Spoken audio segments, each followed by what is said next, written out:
Good afternoon and welcome to the Switzer Report monthly webinar, the Switzer webinar, and I'm delighted today to be joined by Rudi Filapek-Vandyck, the editor of FNArena. Rudi, welcome to our webinar. I am equally delighted to be here, Paul. And also our founder, Peter Switzer. Thanks, Peter. Paul, the only thing I hate about Rudi Filapek-Vandyck is his hairline. It's a disgrace that the man could have so much hair at his ripe old age, but great to have you on board, Rudi. Well, at least I come clean shaven, so I won't have hair on my chin now this time. Yeah, that's good. That's only because you got a new girlfriend. I'm sure she's making you, tidy up your act, I'm sure. Okay, well, that's enough pleasantries. Let me move on. And let's just start with a couple of housekeeping matters, first of all. First of all, the obligatory disclaimer, which basically says that because we don't know anything about your particular circumstances, particular needs or financial situation, the advice, of course, is not personal, it's general in nature. And of course, before acting upon any idea or recommendation, we always suggest that you seek appropriate professional advice. And then secondly, we ask you on a housekeeping basis to close all the applications and programs that are not in use. Please ensure the volume when you're on computer or speakers is turned up to a comfortable level. This is about the volume that I intend to be talking at. You've heard Rudi and Peter. And of course, this is an interactive webinar, and you can send in questions during the webinar by using the questions box. If you do have a microphone, let us know and we'll try to unmute you and you can ask the question directly. If you don't, my assistant Ed will do his best to pass me the question and I'll try to read it out. But it's always easier if someone actually says it rather than we try to transcribe it. So there's the question box. And so without further ado, as we want to start, I want to get to reporting season in a second, Rudi, but let's just reflect on some numbers. Although this is August, was only 4 days away, or 5 days away. The market's done so much this week, it seems almost out of date. But the market was up 0.6 in price terms, up 4.2% year to date, and 7.2% when you add in dividends. Looking quite comfortable as it last Friday. Not a lot of variation between the top 20, the mid caps or the small ordinaries, but the mid cap 20 had come back a little bit. And then we had just passing on to the sectors in the month of August. We saw telecommunications on the back of the TPG Vodafone merger, a bit of enthusiasm for Telstra being the best performing sector, up 13%. We saw the movement into the IT stocks following on from the US, up 12.9%, but that's changed this week.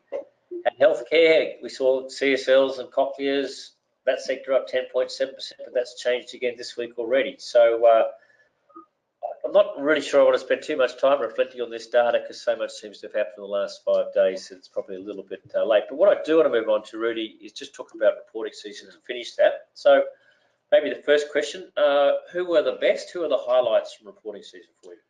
Well, this is a funny one. Maybe good to point out that there's two things we do there for FNArena. One is we follow 8 brokers quite closely, and we also follow what their analysis is of the reporting season. And apart from that, we also do our own analysis on the basis of those 8 brokers, and then we have more than 300 companies reporting in August. And we do keep track of the numbers, and we do compare them with previous reporting seasons. And if we do, and my analysis is not really different from what they do at Deutsche Bank, JP Morgan, and the likes. I think, depending on your view, it was an okay reporting season. Okay. And I say this because what we noticed at FNArena is there's a strong movement to reporting in line. Which essentially means we had less disappointments, less misses, yep. Although not that much, but we definitely had a lot less, and that was noticeable, a lot less companies that were able to outperform expectations, both with their reports and with their guidance. And there is some criticism from the likes of Perpetual, for example. They accuse some companies of doing some accountancy tricks to be able to still report in line with expectations. Now, I'll leave that observation to them. I do know there were some questions about some accounting and the whole thing, but it was noticeable that in February, we had many more companies that were able to report better than expected, and then the number dropped considerably in August, which in my view indicates that it's still tough out there, and it has become not easier, even despite the fact that we have on the economic data, for example, a very surprising GDP read and things like that. It probably also indicates that it's a very polarized, bifurcated, divergent market, I think. If you're in the right sector, you're probably doing okay. If you're in the not so good sector, you're doing it tough. And every reporting season has the not as bad as expected. Yep. And I would, in this category, throw in the likes of QBE, Telstra, Suncorp, and a few other ones. That was predominantly the case for the large caps. Then, of course, we have the still good enough to have a further share price response, and that in that category we have the likes of CSL.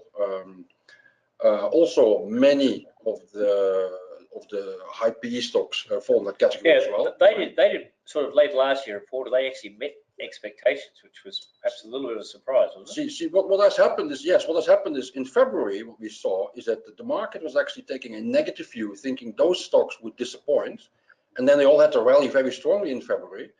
In August, the sell-off often wasn't there prior to the results, but they still had a share price response after their results. And this time around, many of those companies, they actually, if you really go for the details, they're actually slightly disappointed. But the market this time did take that as a positive. Probably some people might have positioned for clear disappointment, which wasn't forthcoming from those companies. So, and if you look at the likes of CSL, for example, the result was good because we have high expectations, but it wasn't like they added so much more on top of it. It was just in line with expectations, basically. And that then was good enough for very, I think that it's 14% in a few days or so. Yeah. So we see that go to the, every reporting season has its big failures. I note, for example, that Commonwealth Bank had its worst results since the GFC, but apparently the market was expecting worse, so that didn't respond to a big share price falls. Amongst the large caps, I think the major disappointment was Origin Energy, and we've seen it also in the share price. Outside of that, Rio was disappointing, but probably the share price fall probably exaggerated by the fact that we got a lot of macro themes as well. But Rio was important because they were very early in the season, and they indicated to investors, this is not just about stronger for longer commodity prices. This is also now other issues, for example, rising input costs, and that was definitely a theme in the reporting season, amongst the miners in particular, that they also are now struggling with keeping their costs contained. And if costs rise faster than your commodity prices, then you do have a problem down the line. Okay, let me bring Peter into the conversation. Peter, do you want to comment on those questions and also what Rudy's had to say? Yeah, look, I think that the performance was slightly better than expectations, only slightly. I have compared the performance of the stock market to the performance of the economy, and until Wednesday, when the 3.4% growth number came through, I was prepared to say, well, like the economy, the stock market is good but not great. I think the economy is moving beyond good and is starting to look more like the way that the Reserve Bank and Treasury have predicted it.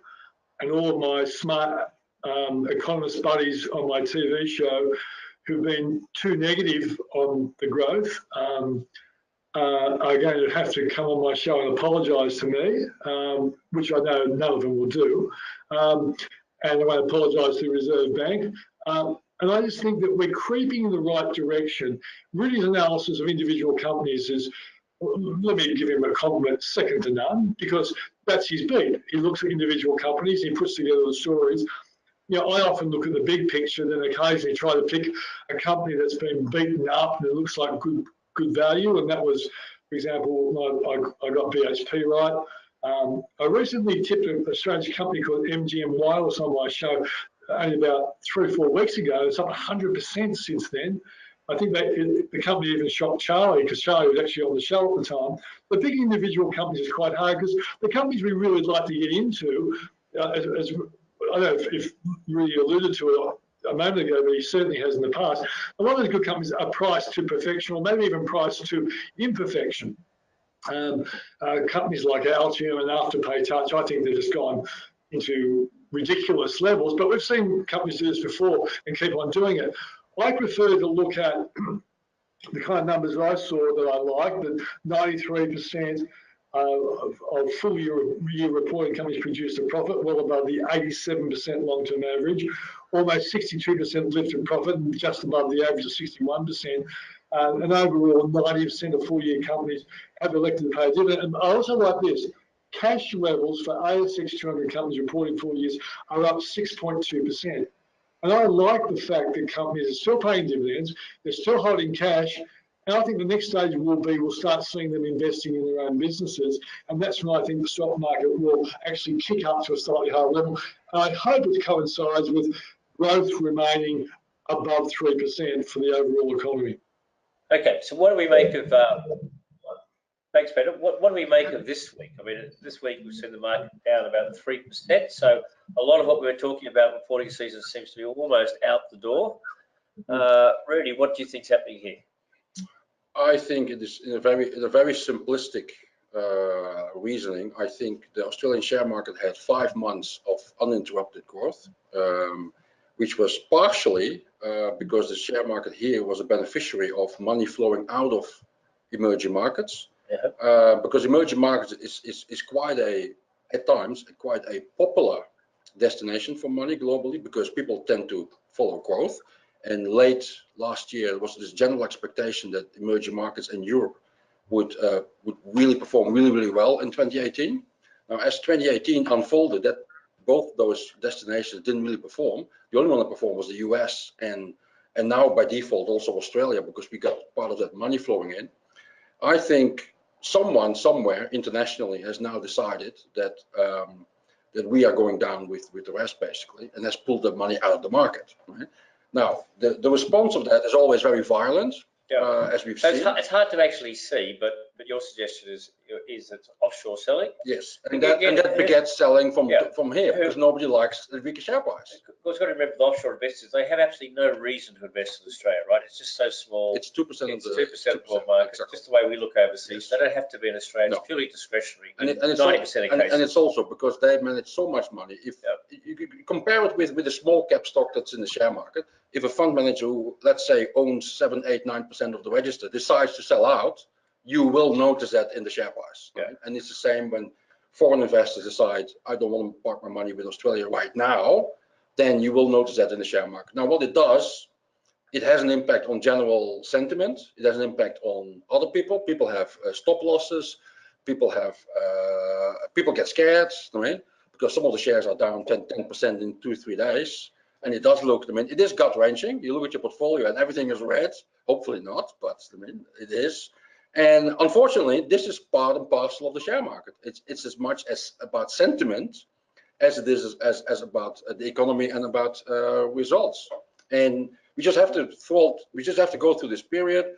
What I also noticed, and maybe that's also the reason why it became quite violent, is all of a sudden in quick succession, we have experts at the likes of Goldman Sachs, Citi, UBS, basically all expressing a view that the market looked toppy. It was probably down for a fall. You combine that with the fact that we are heading into September, and September, we all know, that is traditionally the weakest month of the year. And I think you combine it all, and before you know it, you have a much lower share price. Plus a lot of stocks going ex-dividend, which that doesn't help either. That doesn't help either. Makes it look a lot worse.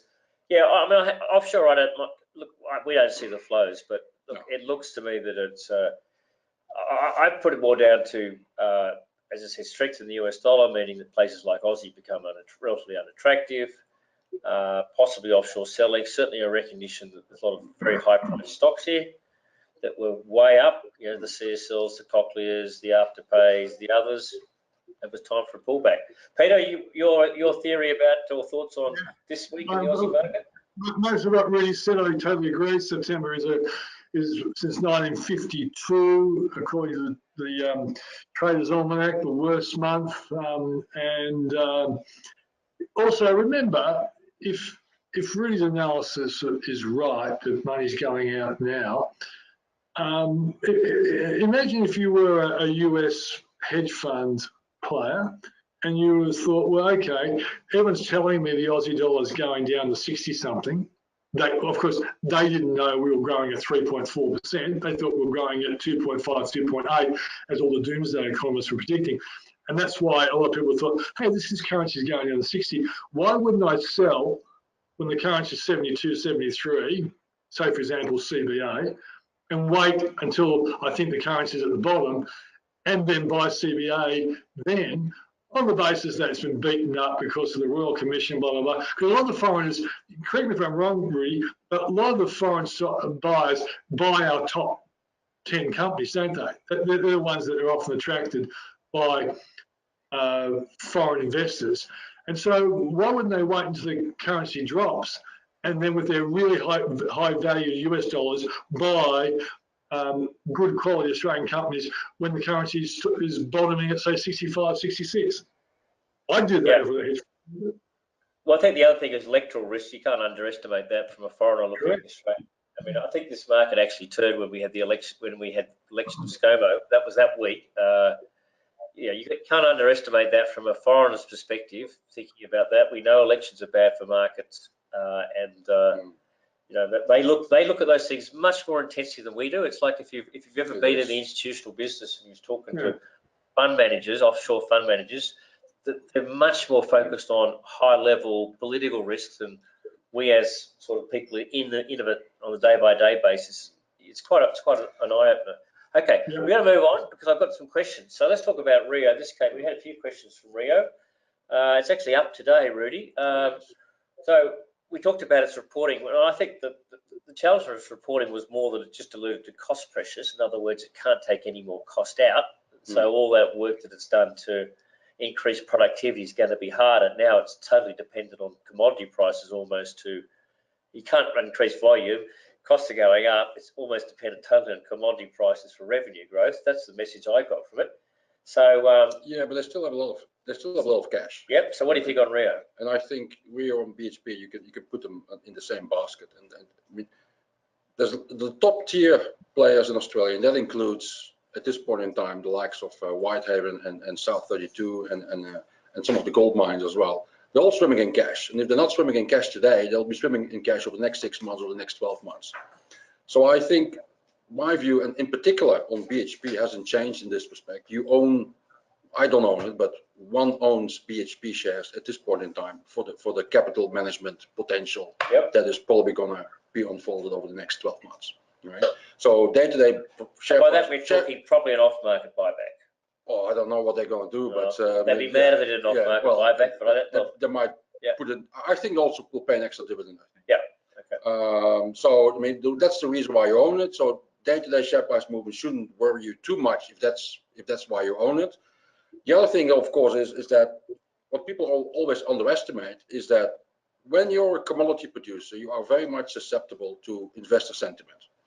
And why are we seeing a sell-off right now? It's emerging markets. Well, if we do get a problem in emerging markets, and previously we had Argentina, we had Turkey, and those are admittedly countries at the fringes of emerging markets. But if investors get worried about that, might spread to other economies. And ultimately, we're also talking global demand and global growth, because that's basically the driver. It's not the US or China on their own, it's emerging markets. So you have to just realize that if you own stocks like Rio and BHP, that if there's a problem in emerging markets, or if we think there's a problem in emerging markets, that the pressure on those share prices will come, right?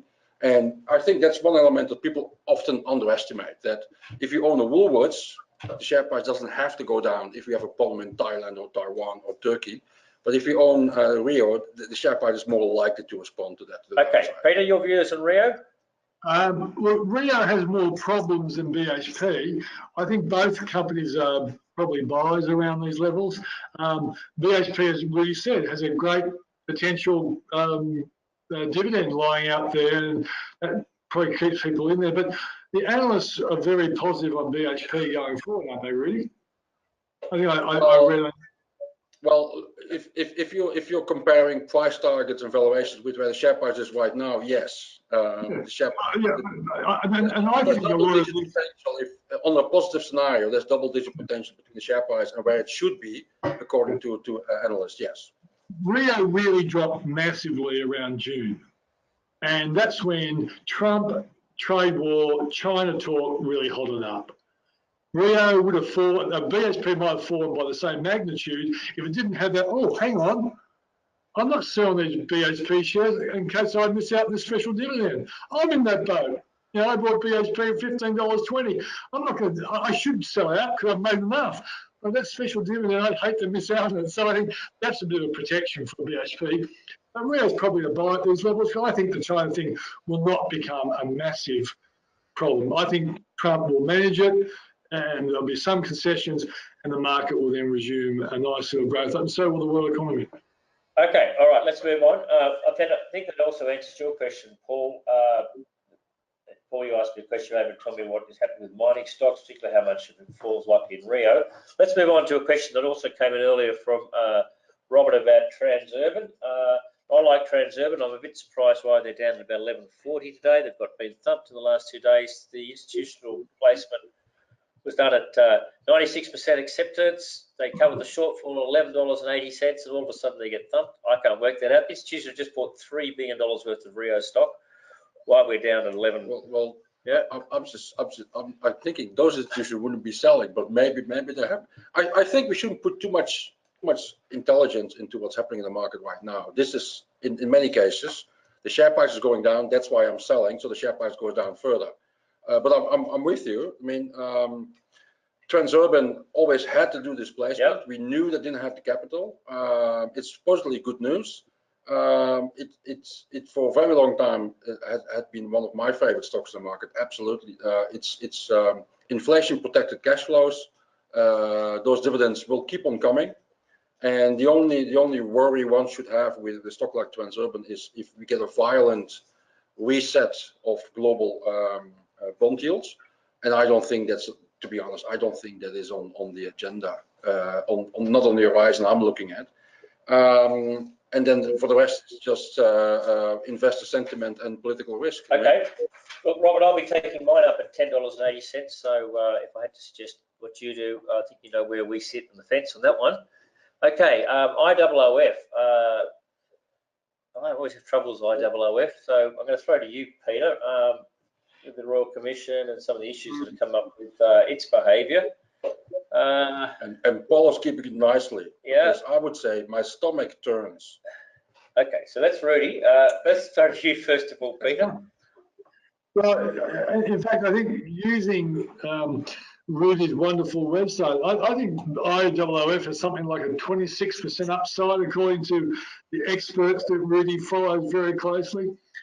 Look, I just think it's a reasonable buy at these levels. I'm not chasing any company with financial planning businesses because we don't know what the government will do. We don't know what Bill Shorten will do. Bill could be really tough on a company like IOOF.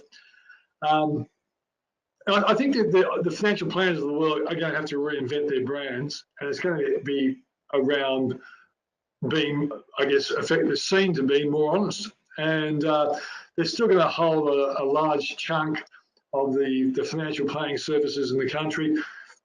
I think that they're an okay investment at this point in time. If they're really punished, the yield won't be sustained. They'll still be pretty high. So I see it as a company that is probably worth speculating in because it probably will tough it out and do okay. I don't think it's in the same boat as AMP. AMP has a much bigger reform process to do than IOOF. I don't think the whole world, I don't think all Australia is talking about IOOF doing things badly, where AMP is copying it everywhere you go. Stand-up comedians in AMP. Yep. Rudi? They are buying the ANZ business, and that is a very underperforming side of the business. We will have to see at what stage they will acquire that business and what will happen to that business once it's being acquired by IOOF. That is definitely a major risk for the future as well. I mean, because that's a major bank operation which is now on the pump. essentially. It's going to get a new owner.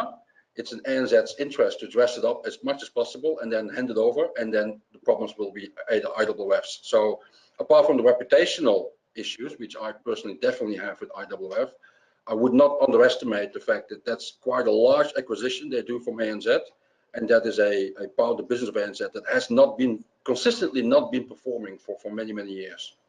Yeah, I always I see no urgency to buy IWF.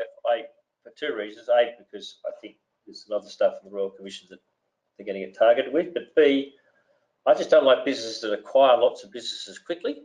And IWF has bought a lot of businesses in a very short period of time, and 9 out of 10 times they have massive, at least 8 out of 10 times businesses do that have very poor, subsequent years as they deal with all the problems of integration. And so I've been a bear on IWF for some time. So not for me. Yeah, I'm with you. People buy it because of the yield, and there's a lot of people who see it as a company that has sticky customers. But I would, again, coming back to, it does have reputational issues.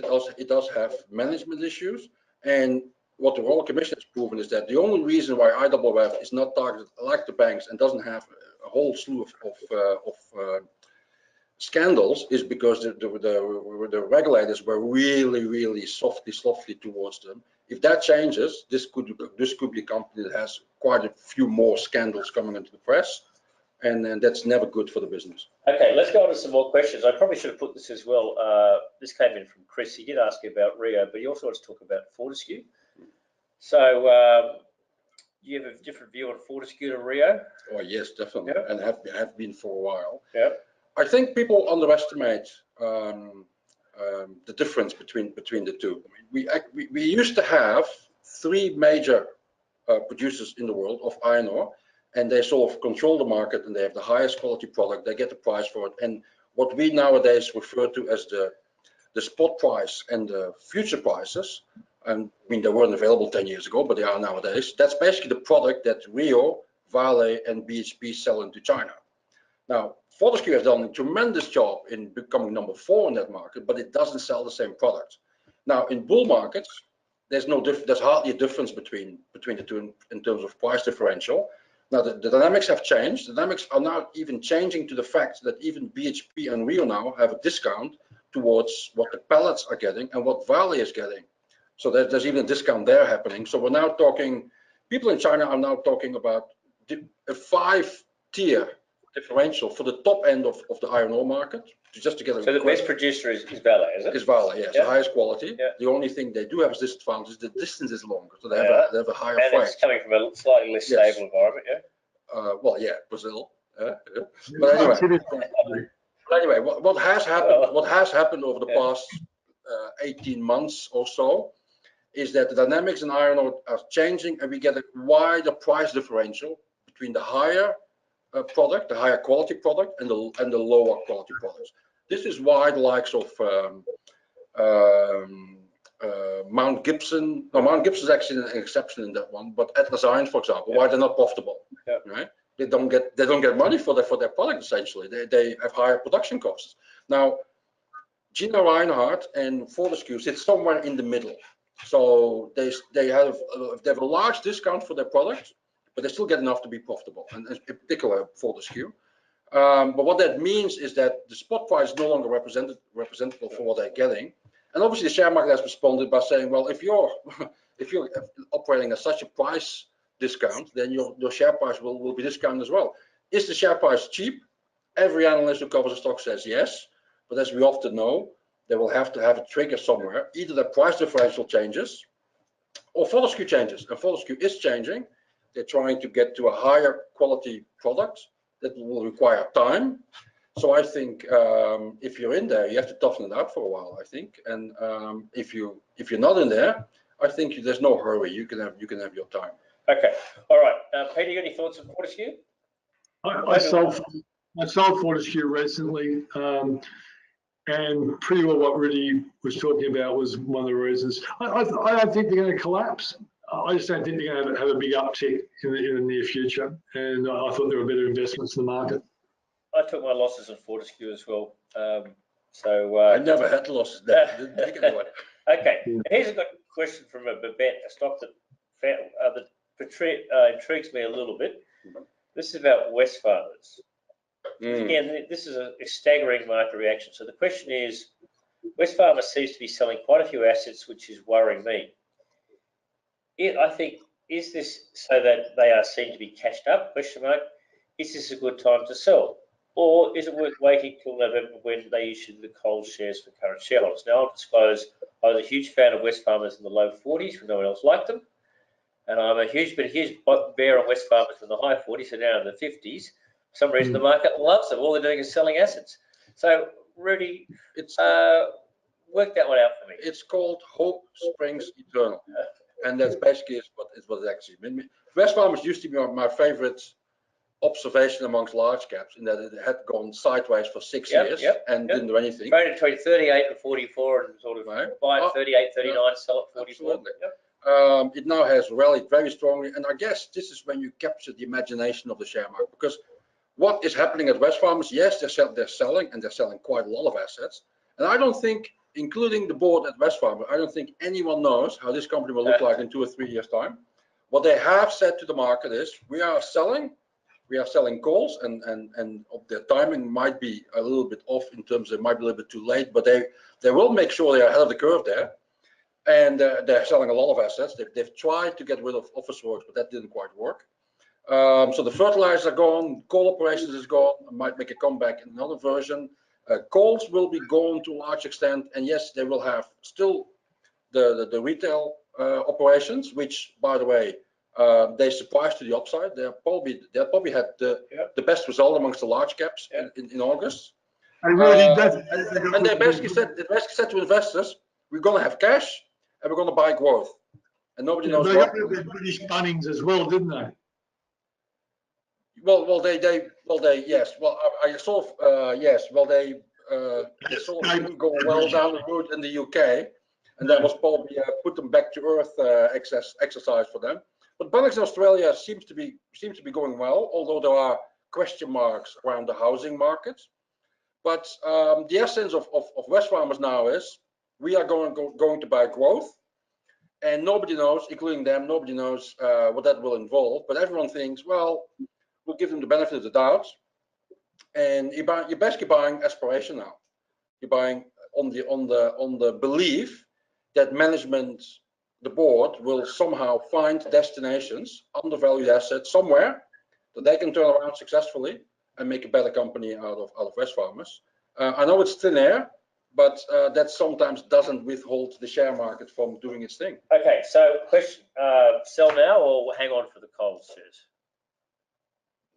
I am not a big fan of owning the Coles shares. I can't see a lot of attraction personally. And well, one of the things that should make alarm bells ringing is they've basically forced Coles into be a high dividend payer, which by default is going to limit them operationally to fight the fight that at some stage will need to be battled out with the likes of the Germans that are coming. The Germans are already here, and obviously the Australians are already here.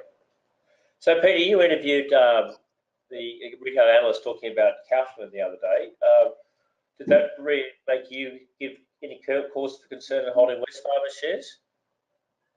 No, look, recently analysts have lumped Harvey Norman and Bunnings together on the idea that if the house price sector is going off the boil, it's not going to be good for those companies. The only interesting counter argument that Jerry put forward was that even though he's lived through lots of house price cycles going off the boil, but he says the most important indicator he watches is how many new Australians are coming in each year. And he said, over a 3-year period, we're looking at 1 million new arrivals. And he said they go to stores like Harvey Norman. They also go to stores like Bunnings. Let's face it, on Saturday morning, people go to Bunnings purely for the sausage sizzle, and they buy a bit of stuff at the same time. I figure, what does Wesfarmers have left after all this, Rudi? They have Coles and Bunnings. Is there anything, and Officeworks? Officeworks, Kmart. Well, they're really in a retail space, which is basically, as even Jerry said, is going to be flat. It's not And that's why he's going overseas. So I can't see any real reason to get excited about Wesfarmers at $51. If it dropped down to around 38, 40 bucks again, it'd probably be a good buy. But at this stage, I would say goodbye. Yep, okay, we're on the same page there. But okay, so let's move on. Sylvia's got a question about a good entry point for CSL. Down today, 211. Let me just check where it is right now. So where would you buy CSL again, Rudi? Well, I would buy it when it's low. And yeah. The one 209 it is, 209.63 right now, right? I mean, the thing with a stock like CSL is, and this is very important that people understand this, yeah. Of course, we all want to buy a Lamborghini or a BMW for $10 or for $10,000, yeah. But when someone offers you a very highly costly car at that price, then something is wrong with the car. And the fact that you can buy other stocks at a PE of 9 or 12 or 13, 14, 15, even 18, that just means that those companies are of a lesser quality than is CSL. Now, CSL hasn't always traded in the 30s, but it is trading in that region of a PE ratio right now. And if it gets back to 15, where it seldom has been in history, or it gets back to 22, where it also seldom has been in history, then there's probably something wrong with CSL, I would say. So, I mean, how long is a piece of string? Stocks like CSL, you buy in the pullback and you just believe that management continues doing the right thing. Okay, so we're after a number on the pullback. I'll try to put you on the spot here, Rudi. You do a good job to avoid the question. As I said, how long is a piece of string? Right? When CSL fell back to $92, I bought it 95. Right? So I did what Peter did with it came back from about 118 to about 92 from memory, or 95 from, is that right? Yes. Yep. Yes. So that was about a year and a half ago. 92. It was in December 2016. About 15%, was it? Well, from 120 to 92. Yeah. I don't know what that means. So I waited until it stabilized. Right? From the moment it started running again at 92, I bought at 95. Right? How deep is it going to fall this time? I don't know. We have to find out. Right?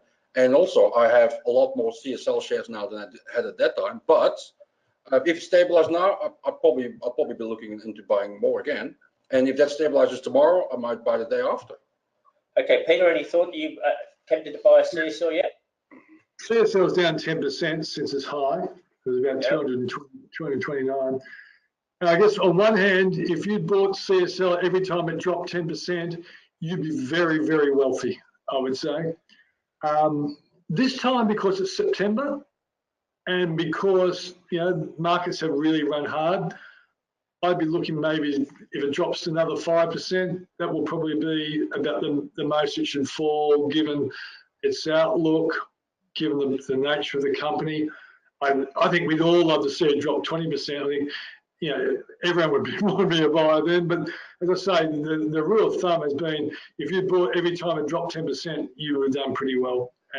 But remember, when a crash eventually comes, maybe in the next 2 years or so, CSL will drop to probably about 150, 160, and that'll be a fantastic buy then. Peter, you're now thinking that if there's a crash come, that CSL will actually join the crash. That's not a given. Okay. Actually, when a crash happens, they all drop substantially.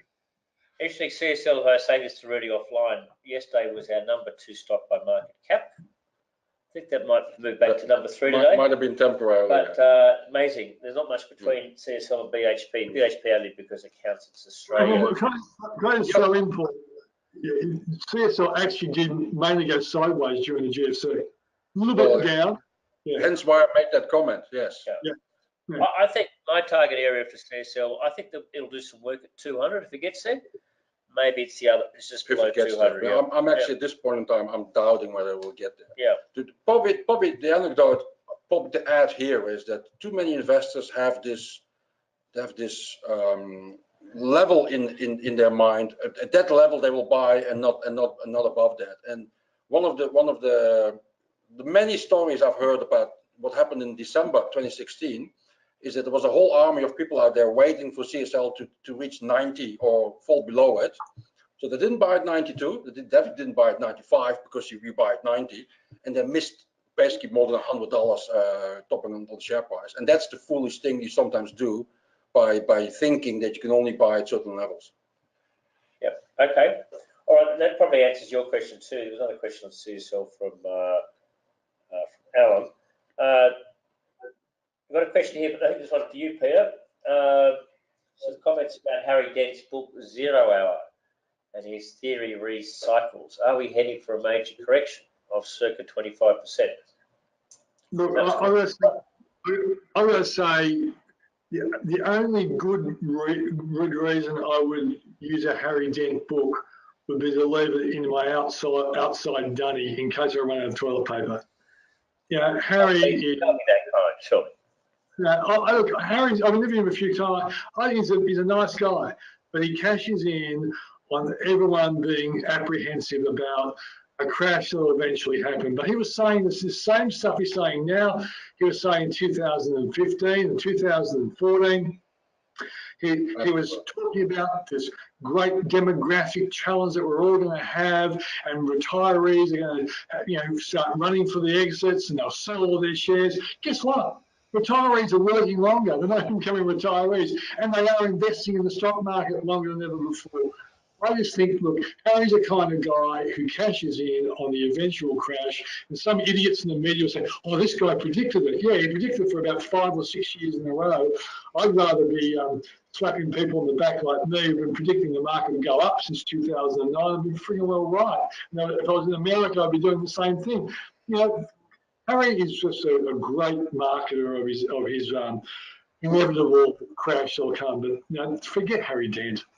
Okay, I totally agree. If I just add a little bit, in 1999, this was the guy who published the book Dow at 20,000. Yeah? So first he was very, very bullish, then obviously it corrected the other way, and then he has been, for more than a decade, he has been ultra negative. And I always wonder, how long can you be wrong? As long as the media don't take him to task for being wrong. They quote his crap whenever he wants to bring it out. I mean, remember, markets only go 1 or 2 ways, up or down. No, they can go sideways. They can go sideways, but if you predict one thing long enough, eventually you're going to be right. And we all know they go down fast and they go up, so you'll be right one day. Yes. Exactly. Harry will be right one day. They won't. Yeah. See, the thing is this: it's just like my mate Steve Keen. Steve predicted there'd be house price collapses in 2010. And if people took Steve's advice and sold their house and were waiting for a collapse in house prices to buy, they missed out on 75% gain in Sydney and 70% in Melbourne. And so these big predictors really has to be treated with care.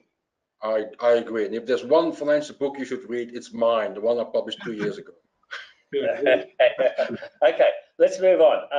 Talk about Telstra. This is from Wing. Sorry, Wing, I forgot that incorrect. Based on Telstra's recent financial report, their plans to improve performance and thus improve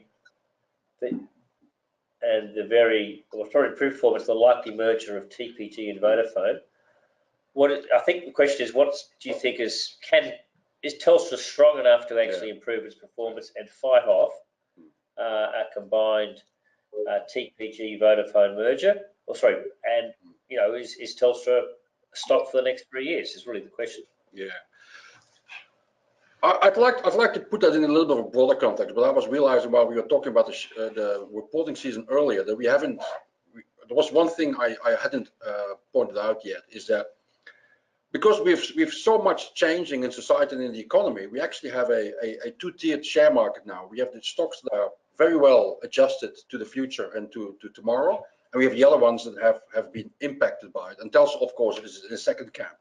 What I noticed in August, the season we just had, is that the ones who are impacted, they have started to respond now. We see now a merger between Nine and Fairfax. Yep. We see asset sales. Even Brambles is selling off assets. Coca-Cola Amatil is selling off assets, or they're buying assets. And we now see TPG merging with Vodafone. So you see that the ones are doing it tough. They are responding. The boards are responding. So I think there's a broader theme here that requires to be pointed out. Coming specifically to the telecommunication industry, it's all about ideas. Somehow the share market has got this idea that because Vodafone and TPG get together, So we get 3 players instead of 4. It's better for all 3 of them. And I'm not so sure whether I'm buying into that, to be honest. But apart from that, I do think that Telstra is still going to cut its dividends at least once, and probably next year. To put it in another way, next year, you mean for this current FY19? This financial year, but probably announced in 2019. Not announced till next February? Year. Probably February, yeah. I think so. Between February and August, probably. Put it another way, given the competitive pressures, if Telstra would decide otherwise, I would actually get quite worried about Telstra, because a company like Telstra needs the cash to defend itself. If it is just paying it out to shareholders just to please a certain part of its register with the dividend yield, then operationally I would get even more worried, to be honest. So I think they need to cut their dividends probably once or twice in the years ahead. And above anything, it'll require time. It's not a process that is done in 2 or 3 months. Just put a safety measure on it. I think they'll require 3-4 years on the best case scenario. And maybe also there are probably rightfully questions being asked whether the current board, the current CEO, has the right team to do this. You've got a bean counter and Andy Penn as the CFO. Is he the right guy to? Well, exactly. So people are asking that question, and also we actually don't know exactly what the combination Vodafone TPG is going to do. We just have a few of history things to. So, I mean, going short on it, a lot of uncertainty. You would hope for the basis of the business that they do cut their dividend, and that's what you should expect as a shareholder. If they don't do it, I would actually get quite worried, because they will need to defend themselves. And I think every talk about also going overseas and finding growth there is elusive. They need all the energy locally to defend their turf. What's your view of Telstra, Peter? Do you think Andy Penn's got the team to take it forward? Well, look, I wasn't a great. I like Andy as a bloke, and I think you're right. The bean counter tag was fair. Since the last 6 months, a lot of people, who are quite hard to please, like Roger Montgomery, started liking what Andy was doing. The last revelation. But I think you got to look in this context. It got as low as $3.60. That was probably the right time to buy. You have perfect knowledge. And I think over the next 3 years, I'm not going to be surprised if it gets to $3.50 from where we are now. That's not too ambitious. There'll be a 25% gain. Divide by 3 years, that's 7%, getting a yield of at least 7%. It's an okay investment. If you pick up now at $3.10, that's going to be 40% on $3.10. It's still going to be a reasonable investment. I think the point that Rudi made makes me think about Qantas and Virgin. When they were price competing like mad people, both companies were doing badly. Then they sort of decided that this price war competition was just crazy. The fact that TPG is now working with Vodafone, I think they'll start behaving more like a big business rather than a disruptive little terrorist, cutting price and doing that sort of stuff. I think there will be some more price good sense for profit, and therefore I think Telstra will still be the biggest, and often in an oligopoly, the price leader still wins. Like CBA has led for a long time the banks because it was the biggest in the market. It's the price leader and people follow. I think that kind of thing might happen in the telecommunications area. Okay. Are you putting money in Telstra at the moment? Me? I won't buy Telstra unless it goes at least $3, but I'd like to see it $3.80 or something, and I'll definitely buy $3.80. I still think they're heading for a share price that starts with a 2, and in 2-3 years' time, I wouldn't exclude they are closer to 260 than to 350, and that's on the basis of dividend cuts. Okay, let's move on. I've got a call here from Shervinez. We might just see if we can unmute Shervinez. Hi, good morning to all of you. My question is about IDP Education. Is it a buy? Your opinion, please. Thank you. Rudi, thanks, sir. Shervinez. This is an interesting company. This is actually an ex-business formerly owned by Seek, and they separated it and made it an independent listing. It has actually performed quite well. It has taken over the mantle of that sector because Navitas used to be the #1 player, and that they have sort of lost their glance a little bit. If you like education, it's one of the major export products, services for Australia, essentially. And they have, I mean, on that basis, they are quite a solid performer, pay a steady dividend as well. I don't own it. I've never really looked at them, but I do know that a lot of fund managers are really, really big fans of this company. And I would assume that the same question applies as with CSL. When do you buy the stock? Well, on weakness. And at the current context, we are seeing weakness in a lot of stocks. So because this is traditionally a high PE stock, because it is reliable, it's solid, it has a legacy which is positive, and so you won't be able to buy this stock genuinely at low PEs unless there's a really fundamental problem. Okay, let's move on. I've got 2 more questions to do with. One from Deborah about I should probably put this with telcos. Next NXT. Next to see, yes. Yeah, a company that doesn't do a lot for me, but but one of my favorite stocks in the market. One of your favorite stocks, Rudi, so that's why I asked you. I have been a shareholder, I think, since 2014, maybe 2015. Anyway, I was quite early. I noticed the share price is falling by 2 or 3%, if not more, every day now, and that's because the company didn't announce any new customers in August. And people always talk about high PE stocks. Well, this stock can't have a PE because it's strictly taken not profitable. If you believe in infrastructure for the future, because that's essentially what it is. It is data centers and it is exactly. It is, but it's infrastructure. It's not technology. So it's basically a modern day Transurban. So that's how you should see it. The risk has increased because they're expanding a lot. But you know what? Demand is enormous as well. I think the share market is just playing silly buggers here. I own 2 other stocks that have gone through similar phases. Sell, then it gets ridiculous, and then it just rallies all the way back up. If you take a look back at the history of Technology One and of Bapcor, you'll see that sometimes the share market does silly things, and I'm suspecting that at some stage the selling will stop and it will rally all the way back up. And I definitely have not thought at one single day that I would sell any of my shares in the current week. Okay, so buying area?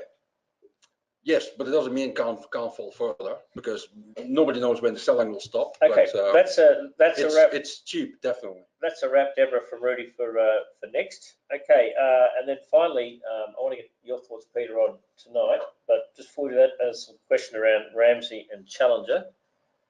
I've got some views on this, but I'll throw that first for you, Rudi. This is a question from Kelvin. Both challenged. I think Ramsay is a very divisive story. Everyone should know by now that operating private hospitals is quite challenging, and if you take a negative view, you think this is going to last for a lot longer. I'm somewhere in the middle, but I do see the problem because they're now dependent on governments doing the right thing, and governments never do the right thing on time. It always takes them ages. So I'm actually still a shareholder in Ramsay, although over time I have lightened the load a little bit. But I'm still confident, hopeful that they at some point will turn things around.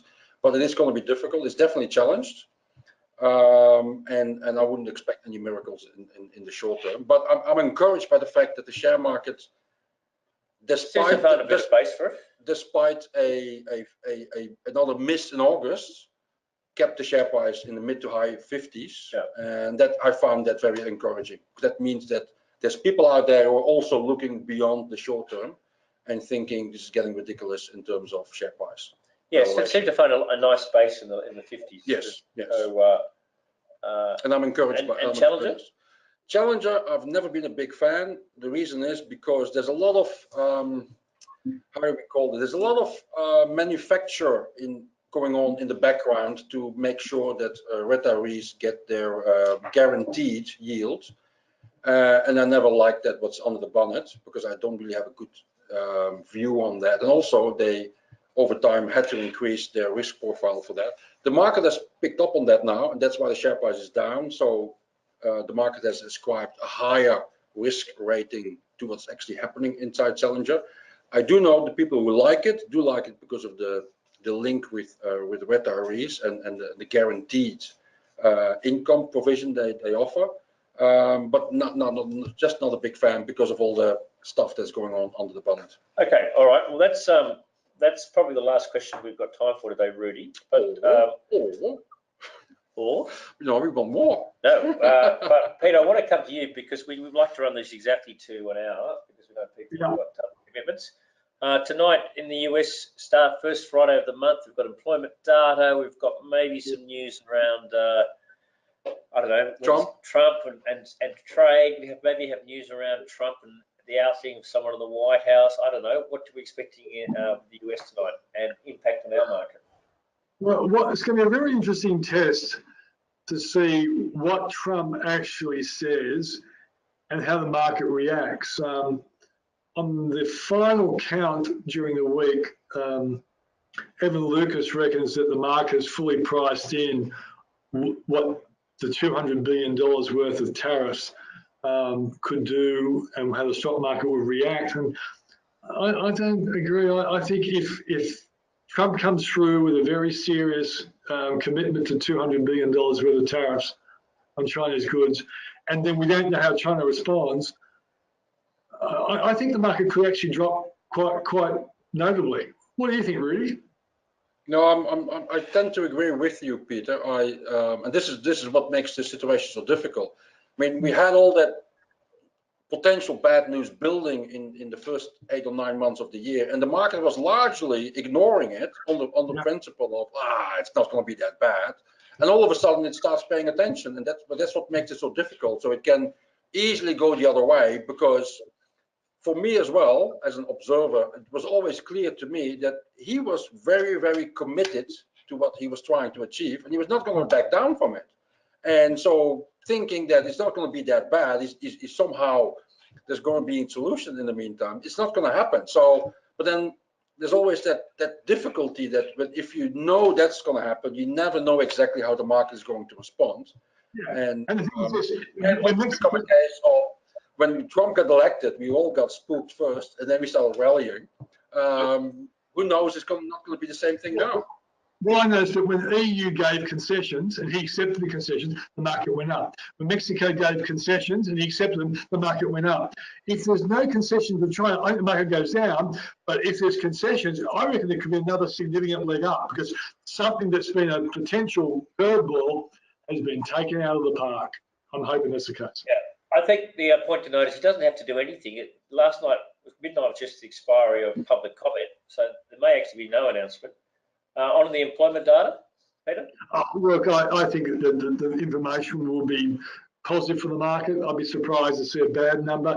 They're growing really quickly, and I think they're just reinforcing the view that earnings and the economy in the US justifies where the stock market is right now. Okay, well, look, thank you, Rudi.